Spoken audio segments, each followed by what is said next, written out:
Okay, let's get underway. This is session 2. The series we're in, if I turn on everything, the series that we're in is looking at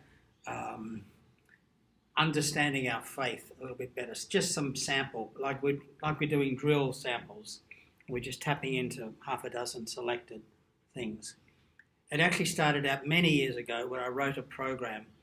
The program I was developing at St Francis College was called the Archbishop's Certificate Program. It did get picked up in Grafton. It was called the Bishop's Certificate Program. So I wrote most of those units way back then. But it quickly became apparent that actually we needed some sort of primer first, because a lot of the people doing the course had some really basic questions. I then wrote a little 6-week program called Anglican Basics, and that got used by hundreds of people around Brisbane and Grafton and Rockhampton and various places. So I went back to that, but I've changed it around a little bit, but more or less I'm working through the same topics that we looked at in that program all those years ago. So, it fits, of course, beautifully well with the service this morning, in that, particularly today, but the overall program is taking Jesus seriously, trying to work out what difference does that make to me and to us in our life together. So we're doing over 6 weeks. Last week we did a thing on being Anglican as one way of being Christian. Today we're doing disciples of Jesus. Next week we'll focus on, very briefly, one session on the Bible. Then we're having a session on spiritual practice, which of course includes prayer and meditation. I'm hoping that Rogers will lead that session for us. There may well be some gaps here in the dates, because I'm going to Canada for 2 weeks for my daughter's wedding. So these are not 6 consecutive weeks. It's like 3 weeks in a row, then a couple of gaps. So I'll have to check the dates for you, or it's in the bulletin. The 5 marks of mission, which come from the Anglican Communion, sort of up there. And then intentional discipleship, and trying to rethink what it means to be Christian these days. So today we're focusing on Jesus, and he didn't look like that at all, of course. But that's kind of how he looks in church. It just depends how much money you have as to how fancy the iconography and the mosaic and so on is. So this is obviously from the inside dome of a Greek Orthodox church. Jesus is looking very imperial. He's the emperor of the universe, very sort of Byzantine style. Of course, he's holding wrong button. What am I doing here? He's holding a book, and in true Greek Orthodox icon style, these 2 letters here and over here, they're the first and last letters of 2 words, Jesus Christ, in Greek. So that's where so these representations, of course, are dripping with symbolism, and this way of thinking about Jesus emerged after the empire and the church merged.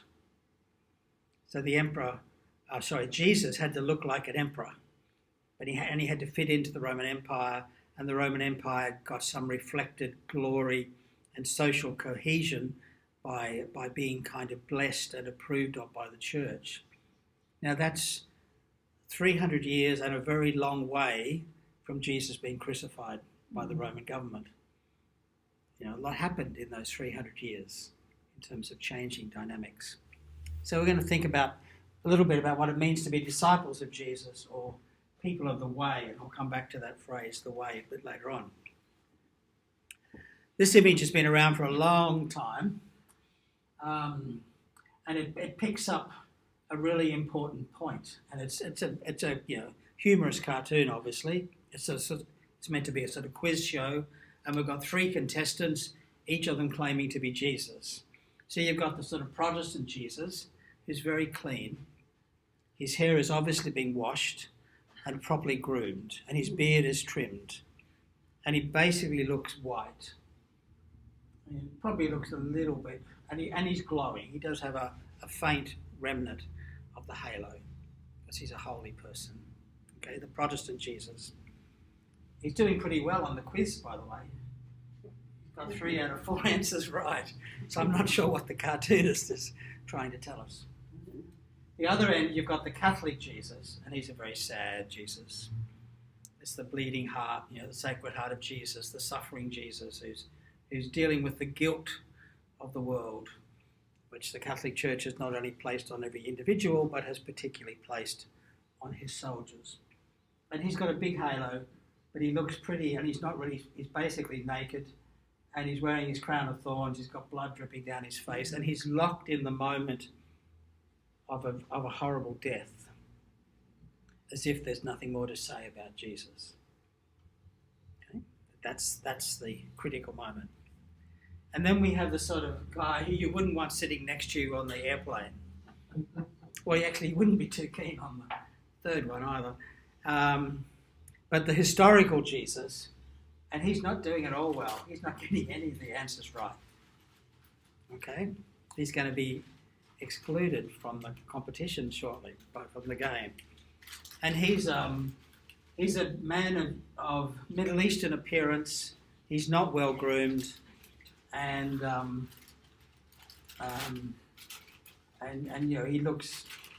he looks like a foreigner, because he is in many ways.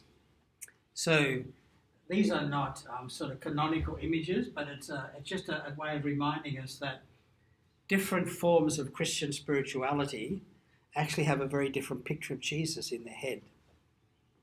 Okay? And for them, that's how it is. So a Catholic and a Protestant just cannot understand the way the other person talks about Jesus.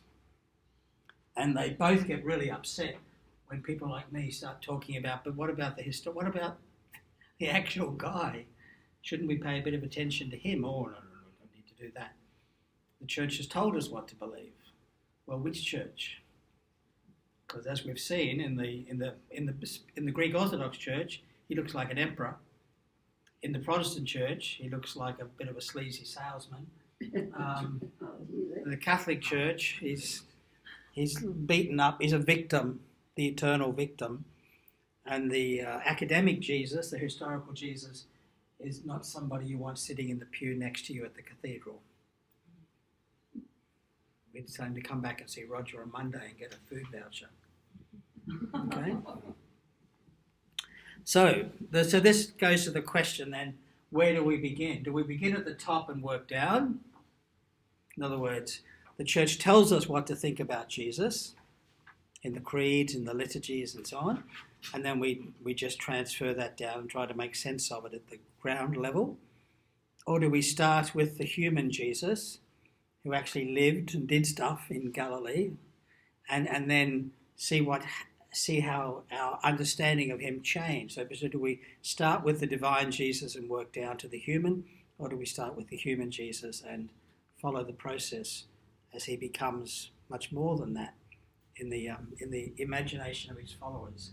And a lot of contemporary theological scholarship, particularly New Testament and Jesus scholarship, is really on two totally different tracks, because they start the journey at different places.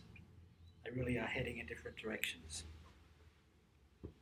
I'm somebody who likes to begin from below. In other words, rather than starting with a lot of finely nuanced philosophical statements, which are actually anchored in 4th century Greek philosophical terminology, which doesn't work in the modern world, actually. None of us follow Aristotle or Plato and so on the way they did in the 4th and 5th century. Do we start with those and then try to make sense of Jesus as one of us? Or do we start with Jesus as one of us and then say, well, how do we talk about him in God language if he's actually, the first thing about Jesus is that he's a real human being? And that's a historical rock we can work with. It's so you see the two different methods. So I'm going to be beginning from below. So we're talking about a person we call Jesus, but his mum probably called him Yeshua when he was late for dinner. Okay? Yeshua. Now, if she was speaking Hebrew, she would have called him Yehoshua, which is Joshua. So he had a very good Bible name. Okay? Joshua, Yehoshua in Hebrew, Yeshua in Aramaic, Yesu in Greek, and then eventually comes out as Jesus, or Jose in Spanish. I mean, these are all the same word. So a man called Jesus, which, by the way, was a very common name for Jewish boys in the first century. Okay? The name, he wasn't like if he had gone to school, he wouldn't have been the only kid in class with that name. Would have been lots of them, like John or Peter or whatever. He was a Jewish person. And not only that, he was a Jewish male. So that has all sorts of implications in terms of the obligations on him as a Jewish man in terms of the Jewish religion. He lived in the first century, of what we call the first century, because at the present point in human history, people like us get to decide the calendar. Maybe in another 100 years or so, the Chinese calendar will be the international calendar. At the moment, it's the Western Christian calendar. And what we call the first century wasn't the first century for the people living in it. That's only our way. Because we divide time before Jesus and after Jesus. Okay? People weren't doing that. Like, oh, Jesus, thank goodness you're here. We can put our clocks forward or put our clocks back to year one. None of those conversations happened in the first century. So he was a long way away. I'm going to unpack each of these points, well, most of these points briefly. And he came from the village of Nazareth in the Galilee. Okay? So this is, if you're starting with from below, if you're starting with the human Jesus on earth in the time of the Roman Empire, this is the basic set of data we're working with. So let's unpack each of those a little bit. We obviously have no photographs of Jesus. We don't even have any drawings of Jesus. But this one is a drawing of a person from Egypt done on a piece of timber, and it's from about 150 AD. So but he was wealthy enough as well to have somebody paint his picture. He's pretty scrubbed up. My mother would have said he needs a haircut, but he's compared with some of the other images we just saw, he's pretty cool.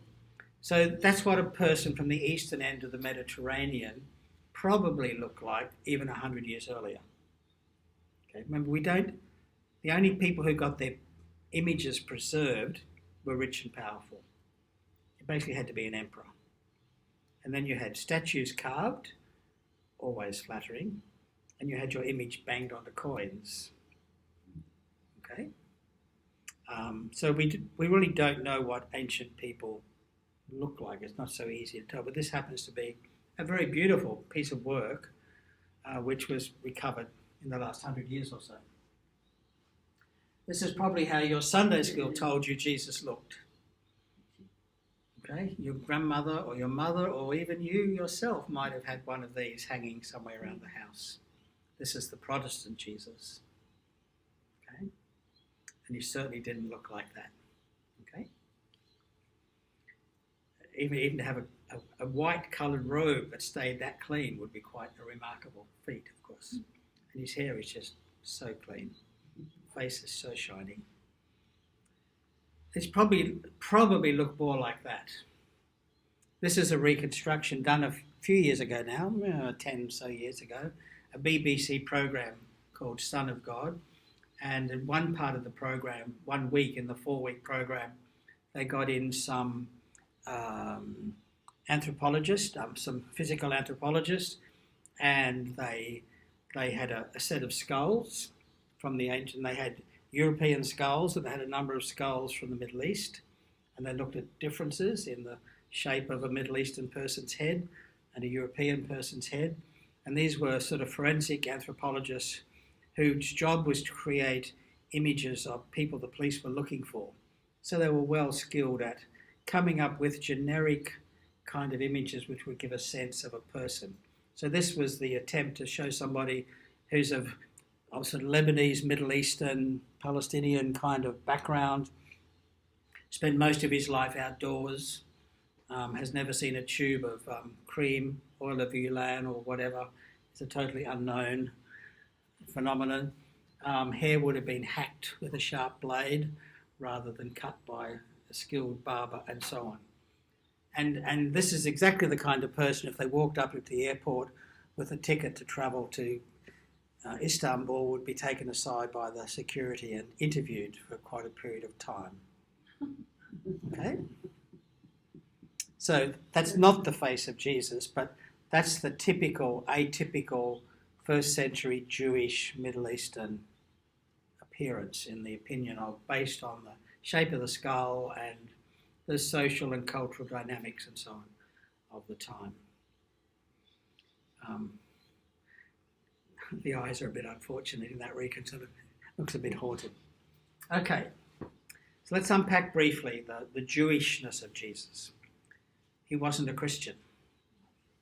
He never went to church. Guess what? He wasn't even an Anglican.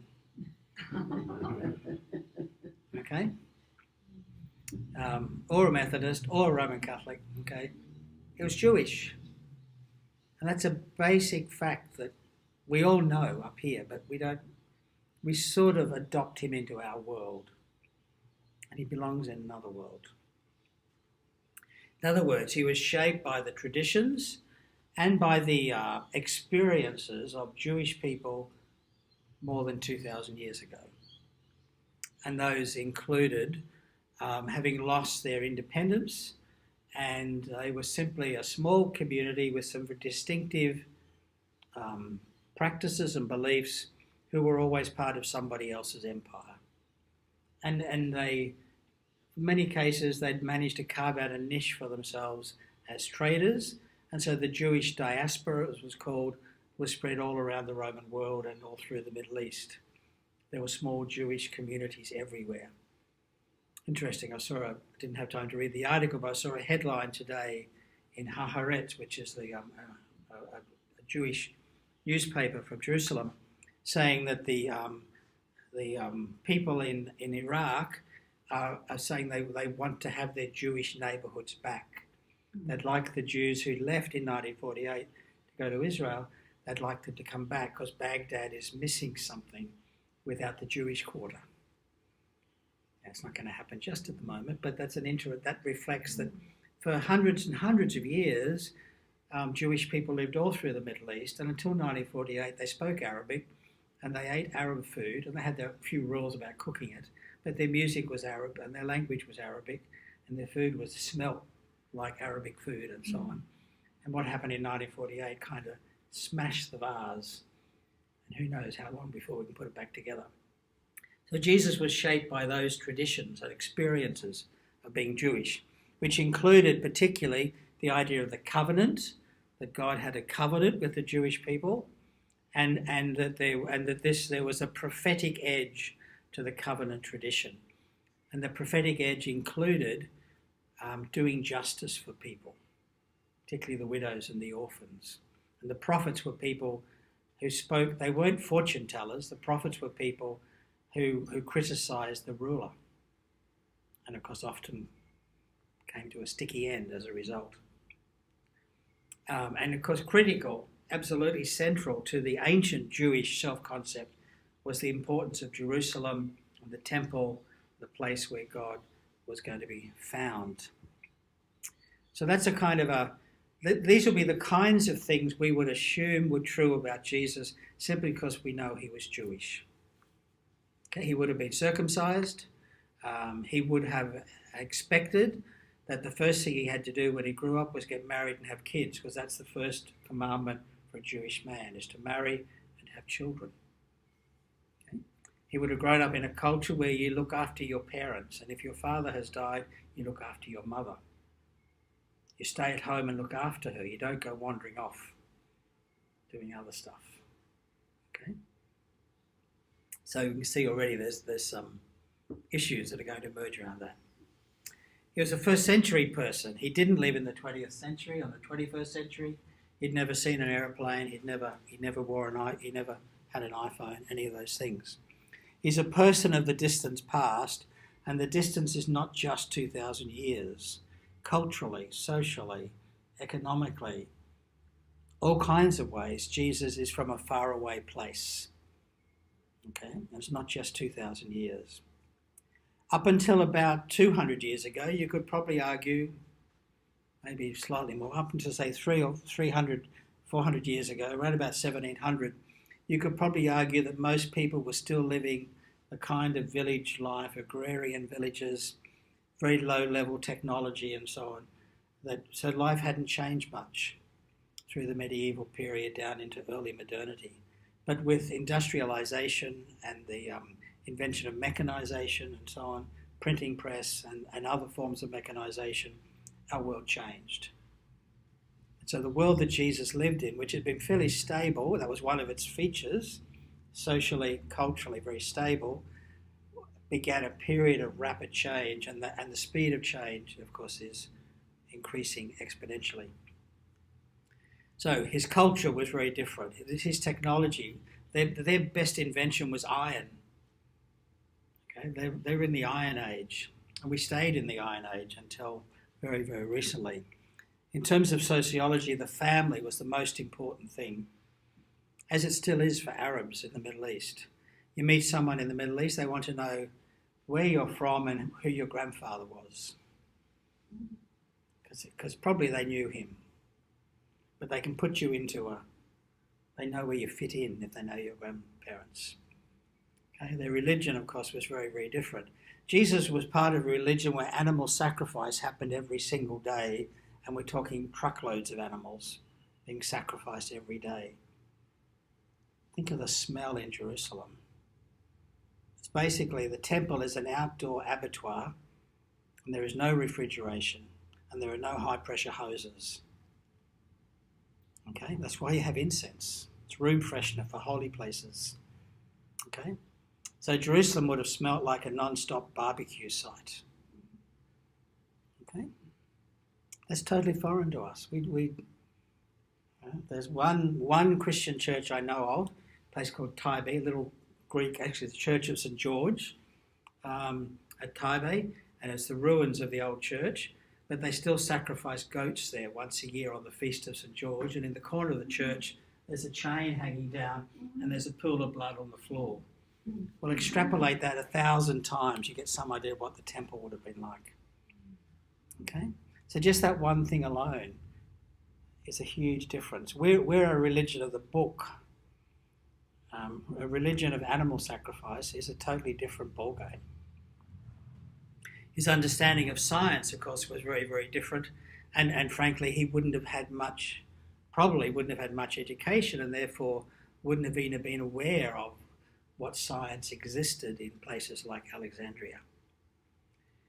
He was most likely illiterate,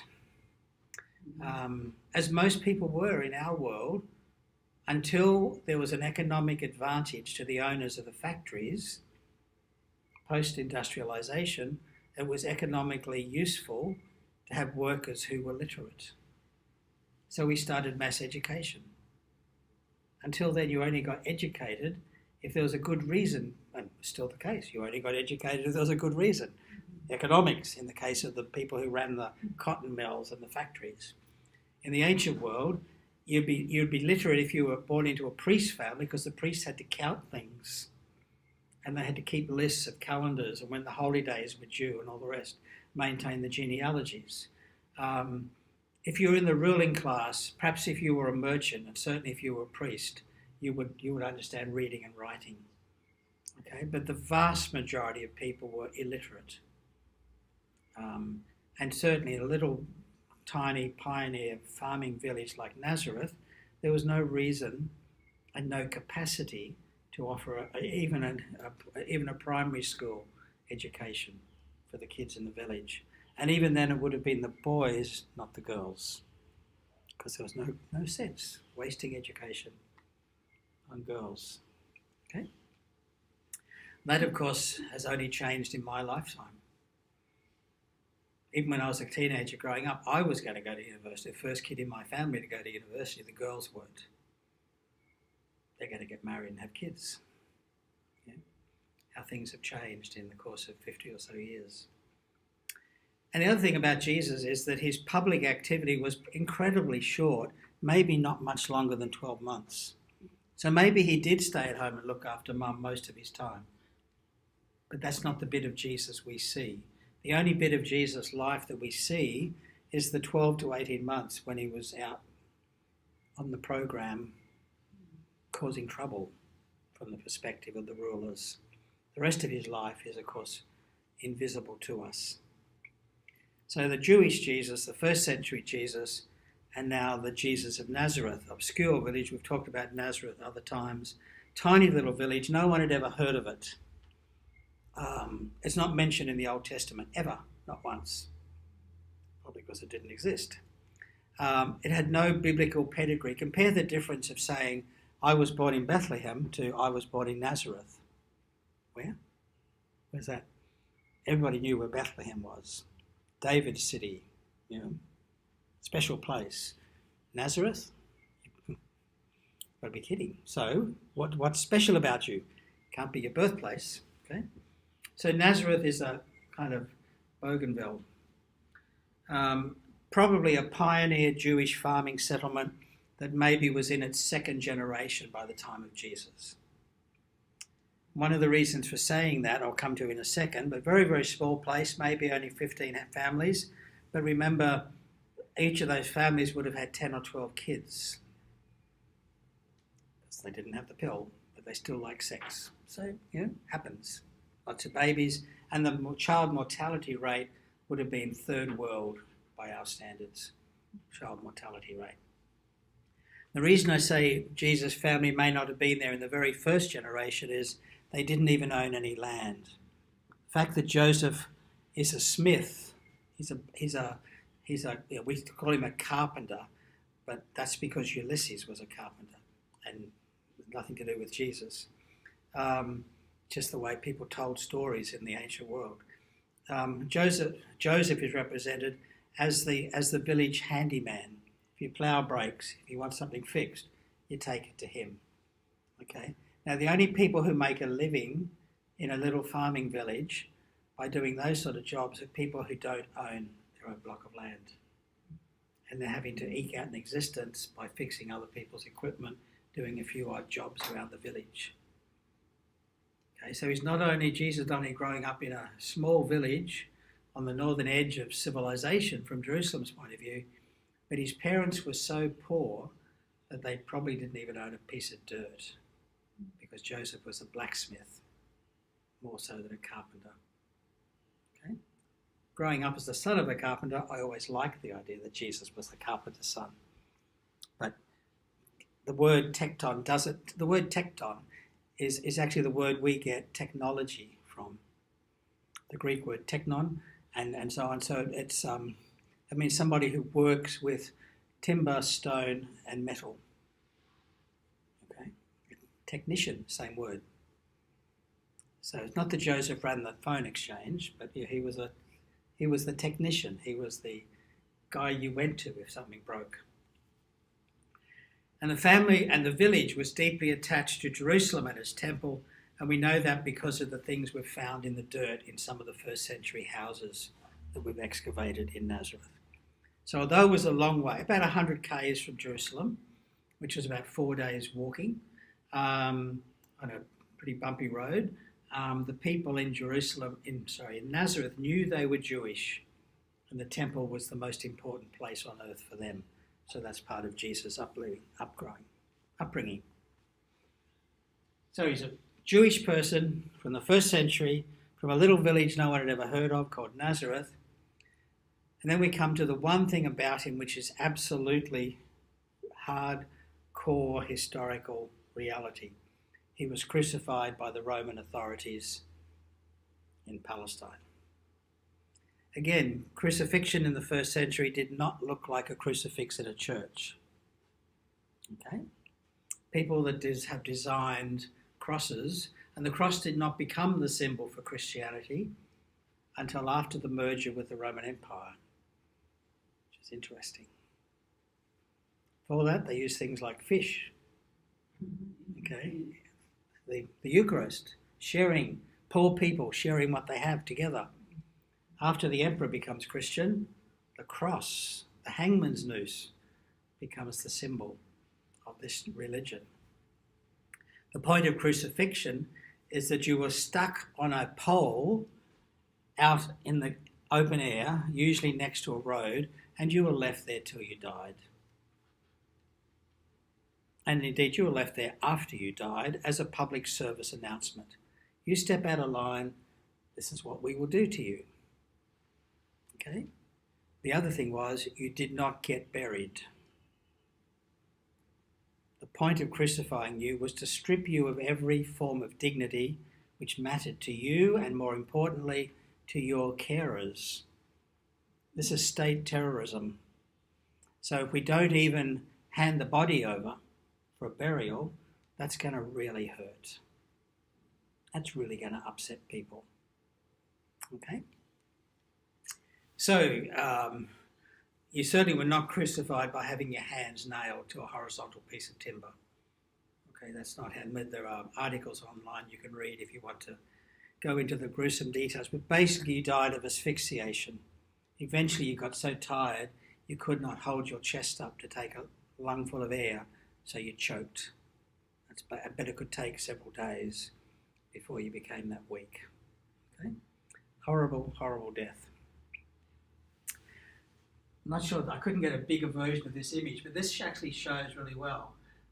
Quite often, the stumps of olive trees would be a crucifixion site, because all you've got to do is nail the crosspiece, and you provide them with a little seat, little ledge that they can sit on. And when you're ready to be a little bit merciful to them, you take that little ledge away, and by then they're so weak they can't hold themselves up, and so they choke. Okay. And what happens then?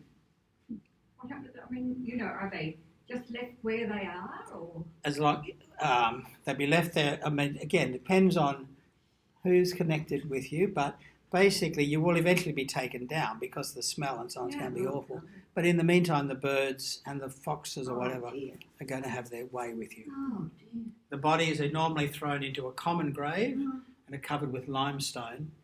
Limestone, fertilizer basically. Limestone? It's not quite the word. Lime, no stone, because it helps the body to decompose. Okay. Now we know that there were literally thousands of people, Jewish people, crucified by the Romans in the first century, particularly around the time of the siege of Jerusalem, 68, 69, 70 AD. There were thousands of them being crucified, hundreds every day, so much so that they were running out of timber to use for the cross pieces and so on. Okay? We've found one skeleton of a crucified person. And he was from a wealthy family, and after he died, his family got permission to take him down from the cross, and he was buried with the nail through his foot still attached to a piece of wood from the cross. That's how we know he was a crucifixion victim. His name was Johannan. So we actually know his name. Okay. So crucifixion was incredibly common, but it was about the empire showing who's boss. There are many ways to kill people. This was torture that ends with death. So crucifixion is the most certain historical fact about Jesus, because you would never make it up. Okay? If you're trying to start a new religion in the Roman Empire, you're not going to start out by saying, let me talk to you about Jesus who was crucified when Pontius Pilate, that's going to go nowhere. So this is hardcore, absolutely non-negotiable historical fact. Crucifixion was reserved for the enemies of the empire, not just people with speeding tickets. Okay? Speeding tickets. Well, you get a really fast chariot on the road to Caesarea. And if you were a Roman citizen, you could not be crucified, even if you'd fallen out with the powers that be. So Paul, as a Roman citizen, was going to be killed by the Romans, but he wasn't going to be crucified. He had to get off the cross-free card because he was a Roman citizen. Okay? So again, that's a different. That tells us Jesus was a person of low status in the Roman Empire. He didn't have Roman citizenship. Whatever he did to upset the Romans through Pontius Pilate, blah, blah, blah, okay, it tells us something about where he fitted into the scheme of things. Yeah. Just a question, Greg. Is there any significance of the time that Jesus was born? The time that he was born. Yeah. Well, one problem is we have no idea when Jesus was born. We don't know the year nor the month. But he was born within the context of the Roman Empire. Oh, okay, sure. Well, okay. So We can be reasonably sure he was born within a 50-year window of the 2nd of April in the year 30 AD. He was born Yeah. about then. Well, he was probably not older than 50 because kids from Nazareth would rarely live as old as 30, let alone 50. So let's say that the maximum he could have lived would have been, given that he did eventually end up being crucified, he was probably somewhere in his 30s or 40s when he was crucified. But we don't know even that. But yeah, so he's born in the time, what's called the sort of Herodian period. So he may have been born in the dying years or the final years of Herod the Great's rule, which was a reign of terror. And he lived through the political chaos of the succession struggles between the three boys, Philip, Antipas, and Archelaus, which eventually led to Roman intervention, with Archelaus being given the shove and Roman procurators being put in charge. And that's why there was a Roman governor in Jerusalem when there wouldn't normally have been one. So if things had worked out differently with the Herodian succession, nobody would have been crucified in Jerusalem in the first few decades of the first century. They would have been stoned to death, had their heads chopped off, various other things done to them, but Jewish people didn't use crucifixion.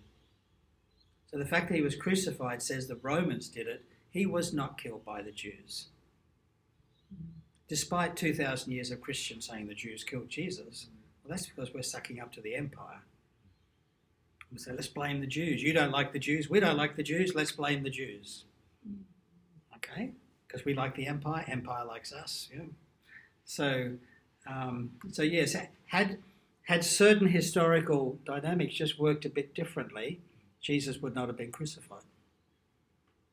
Well, I was thinking of, it was the Roman Empire that he was born into. Is that just when it's a possibility, or were there other events in history that Jesus could have come in as a, if you know what I mean? Okay, well, I mean, Jesus was born, 30, 40, 50 years before the year 30 in our calendar. Yeah. So, had Jesus been born at some other period of time, and because everything would be different if it wasn't in the Jewish context. If Jesus had been born in China, I mean, I don't think we can follow any of those rabbit holes because unless we're starting from a top-down model which says Jesus is the Son of God, he's came to change the world, he picked the most appropriate time to be born. Okay, whereas I'm saying the other end saying, well, here is Jesus, this is where he was born, this is what happened to him, and we want to talk about him as the Son of God. But we're not going to start with a top-down model that says, well, he chose the best-looking girl in the village to be his mum, and he was in control of his own conception. And you start to get into the more you take that top-down approach, you end up with the Jesus who we find in the legends of the New Testament Apocrypha, where when he goes to school on his first day, he already knows all the answers. And the schoolmaster is having a terrible time with this brat in his class. You need to get away? That's when you need to, that's fine. Yeah. The village at 12. Well, there you go. All right, we'll move on. So, crucifixion, the fact that Jesus was crucified tells us he was a rebel. See you later. He was seen as a rebel. He was seen as a threat to good order. Okay? He wasn't just a religious teacher. He wasn't healing people without a doctor's certificate on his wall. So crucifixion, the fact that Jesus is crucified tells us about the relationship between Jesus and the Roman Empire. Now, we could argue, as a matter of theological principle, that no matter what time Jesus came into human history, he would have run up against the powers that be, and they would have destroyed him by whatever means they had at their disposal. But that's moving from history into speculation. Okay, pushing on. The other thing, of course, is crucifixion was meant to finish him off, get rid of him, no more problems. Solve that one. Case closed. But the earliest followers of Jesus said, actually, no, that didn't work. He's still with us. Okay? Now, one of the interesting things is to be a leader in the early church, you had to be able to say, I met Jesus after Easter. Not, I met Jesus before Easter, which we think was a pretty kosher certificate. But to be an apostle, you had to be somebody who had a direct experience of Jesus on this side of Easter. Otherwise, you couldn't be a leader in the early church, at least for the first decade or so. Okay, you look like you're shaping a question. No. Okay. So, and these appearances meant different things. We have stories about Jesus just kind of popping into the room. Hi guys, how you doing? I'm still here. We have stories about an empty tomb, which is kind of like an argument from the negative, isn't it? An empty tomb doesn't actually mean that the person who was in there is alive. It just means that his corpse isn't there now. And remember that crucifixion victims really didn't get buried. Okay? And then you have visions, where people will have a vision of Jesus. So Paul, for instance, riding to Damascus on a campaign to arrest followers of Jesus, and he has this vision, this religious, ecstatic experience that convinces him that Jesus is alive. So he could claim to be an apostle later on. So the crucifixion was meant to get rid of Jesus, and because the resurrection tradition is saying that didn't work, he's still with us. God didn't let death be the final word. And the Easter stories are not actually trying to solve the problem of what happened to Jesus' bones, because nobody in heaven needs bones or muscles. Okay? We're not talking about a physical existence. So the stories of Easter are not about, so what happened to Jesus' body? And there's a perfectly rational but totally horrible human explanation of that, because we know what normally happened to the bodies of crucified people. Okay, now we want to imagine that Mary organised a few of the disciples and they came and rescued the body of Jesus and gave him a proper burial in somebody else's grave that they didn't even own. Okay, but that would imply that Jesus and his family were very well connected with the very authorities who have just murdered him in order to get permission to retrieve his body. Doesn't mean it didn't happen, but it's, pushing the evidence. So that's not what Easter is about. Okay, Easter, and of course Easter is not saying Jesus sort of went, oh, well that was a bit uncomfortable for a couple of days, but I'm glad to be out of that grave. It was very pokey. Now, where's my diary? Where was I meant to be this week? Okay, Easter is not about Jesus coming back to pick up his schedule. Done, gone, finished. He's moved on to something else. Easter is Jesus being vindicated by God and saying, I'm with you. What you're talking about, I'm talking about. That's what Easter is about. And the way I like to talk about it is that Jesus passed through death into God's own life. He didn't come back. He went on, as we all do.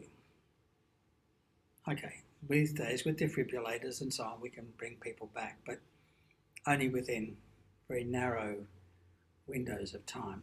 Okay. And in fact, 1 Corinthians 15 has this interesting phrase, Jesus, he calls him the last Adam at this point, Jesus became a life-giving spirit, okay, who frankly does not have flesh and bones. Life-giving spirits living in heaven with God, caught up into God's own existence, whatever metaphor you want to use, don't have flesh and blood. All right. So what we sometimes do is try to distinguish talking about Jesus before Easter and talking about Jesus after Easter. Okay. And in other words, we talk about the Jesus of history and the Christ of faith. And we sort of play with those two words, Jesus, Christ, and say, well, let's use Jesus to think about the person before Easter, and we'll talk about the Christ figure who Jesus became when we're thinking about Jesus after Easter. So the Jesus before Easter, we can do a sort of CV on him. He was a Jewish prophet. He was a teacher of sorts, particularly oral instruction, parables and aphorisms and so on. He was a healer, and he was an activist. He was a campaigner. If he was around today, he'd be on the Sea Shepherd going down to save the whales or whatever. He was a campaigner. He was gathering other people around his vision of the covenant between God and Israel being refreshed and renewed. He wasn't trying to start a new religion. He was trying to reinvigorate Jewish practice in his own time. And his key idea was the kingdom of God, which we use it in English because England had a kingdom in the time of James I, and Spain had an empire. So the good Greek word for empire, it gets translated as kingdom in the King James Bible, because the empire were the enemy of England. Okay, so Jesus is talking about the empire of God as distinct from the empire of Caesar, the activist. And of course, this leads to tension with the Roman imperial powers, and that's only going to end in one way, namely the cross. Unless Jesus chickens out, takes a fast camel out of town, and abandons his mission. Okay, but if he's not going to abandon his mission, you know where it's going to end. And that's what the gospel today was talking about. The Son of Man, that was me, yours truly, has to go to Jerusalem, be beaten up and tortured and handed over and crucified, but I will be back. This will not be the end of me. So Jesus after Easter, we talk about the Christ of faith, and in more recent times we even talk about the cosmic Christ, that we no longer just think about what God is doing in terms of earth and humans, but we've realised we're just a pimple on the pumpkin in terms of the universe. Okay? So when we're talking about God and we're talking about Christ, we've got to talk about the cosmos, not just planet Earth, not just God being for humans. God is for cockroaches, God is for ants, God is for spiders. I mean, all of us are God's creation. Our theology has been so anthropocentric, and it's still so, whatever the word is, earth-centered. Okay, which is fair enough. It's where we live. I mean, but surely it must be the case that God's agenda is bigger than planet Earth. Okay? Otherwise, why make the rest of the universe? So Jesus' actions and Jesus' teachings are validated by the resurrection, and they expected him to return very, very soon, like within the next couple of years, and establish the empire of God. And they were wrong. He didn't come back. So the church has a solution for that. We redefine the terms and say, well, the church is the kingdom of God. Okay? That's the spin doctors. So when Christians come, the people who are followers of Jesus, and they didn't call themselves Christians at the time, that emerges later, we began to recognise that Jesus was God among us and God for us in a human being, in human form. That Jesus is a kind of an icon, a picture of our own destiny in God's future blessing. What happens to Jesus is what's going to happen to us. And then that develops the idea of the church as a local cell, a local activist cell of the Jesus movement. Okay? So you get this idea of the way, the people of the way. It's a phrase we find used in earliest Christianity. These are people of the way, because Christianity as a name had not yet developed. So Christianity is a way of life. It's not fire insurance against the fires of hell. Okay? Christianity is for here and now in this life. Okay? And we had an easy run through the Middle Ages and early modernity when the death rates were horrific, in plagues, Black Death, whatever. We could sell Christianity as fire insurance for the next life. But, we've really got to look at our product range and say, no. What we're on about is what difference does God make now in our lives? It's not a fan club for Jesus. He's not our bestie. Okay, you don't have to be in love with Jesus, despite some of the songs that are sung in churches around Grafton on a Sunday morning. Okay, not at the cathedral, rarely, hopefully never at the cathedral.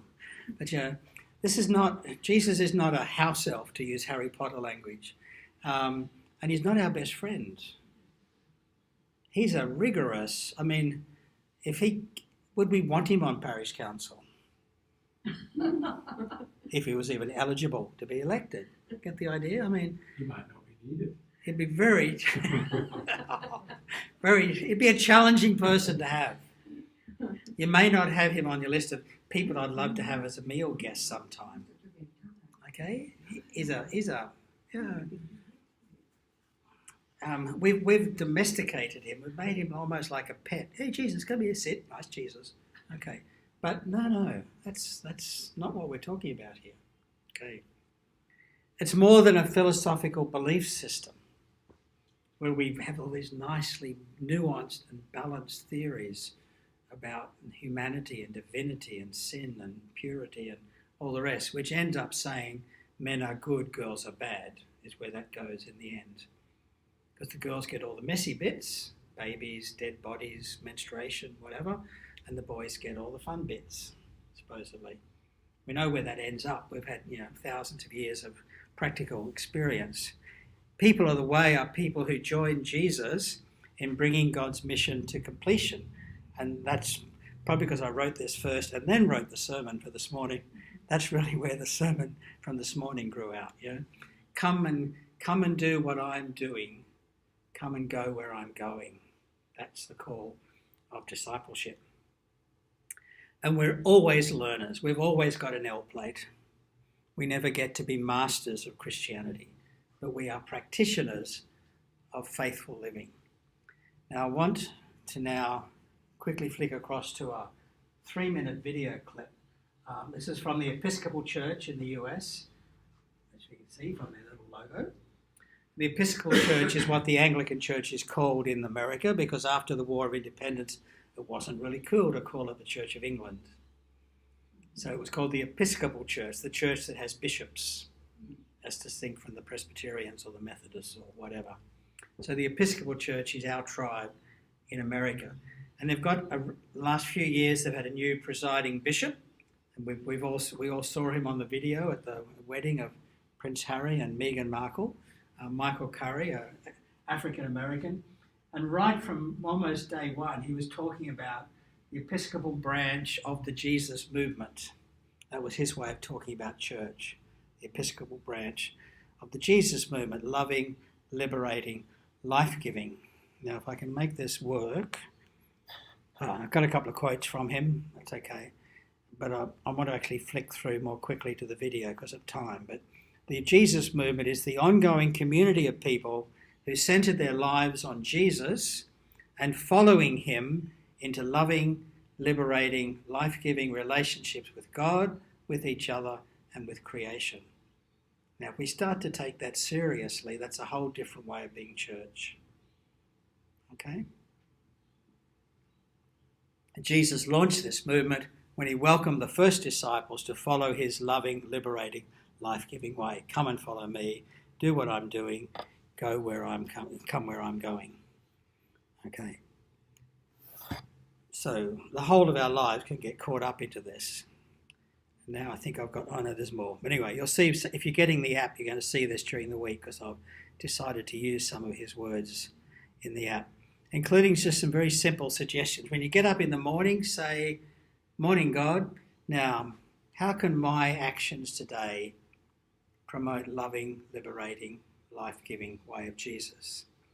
Or I'm coming up to a decision point here. God, help me to make the decision which is going to be most loving, most liberating, most life-giving. At the end of the day, before you fall asleep, I love this, with genuine curiosity and zero judgment of yourself, say, when did I see myself or others being loving, liberating or life-giving today? Where do I wish I'd seen that happening but didn't? This is the old tradition of self-examination, but it's being couched in terms of the Jesus movement. Now here's the guy. It's just come up. Yep, here it comes. Thanks to our internet in the hall. We've been talking for a little over a year now about being the Episcopal branch of the Jesus movement. And somebody recently said to me, I said, Bishop, why don't you paint us a picture? Give us a picture of the Jesus movement so that we can see it. When the gospel is about to be read, the congregation stands up. Something is going on.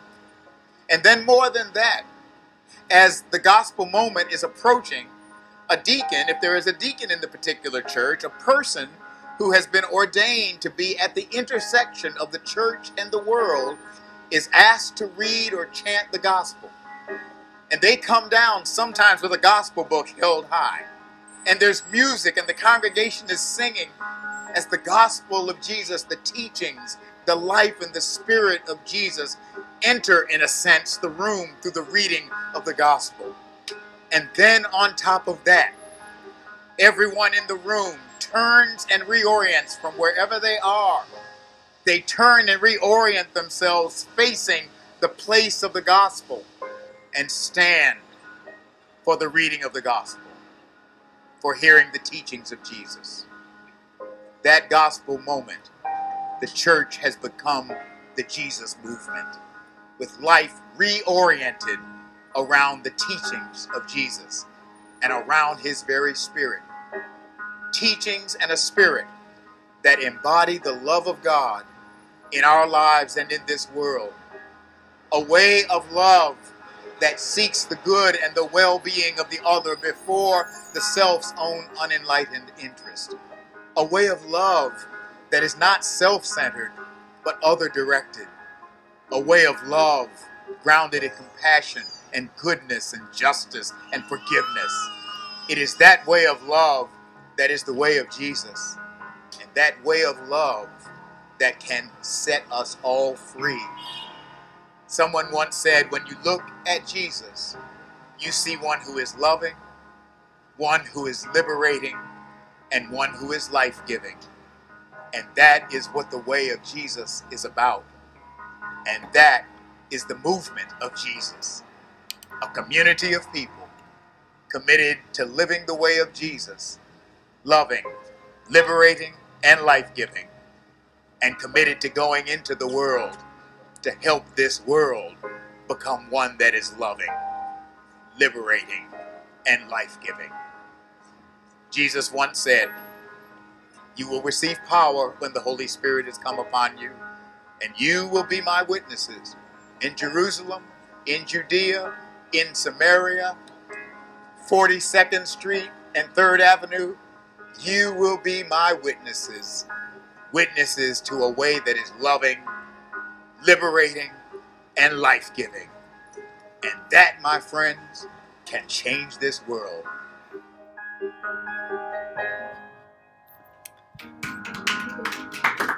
Isn't he a stunning bishop and communicator of the gospel?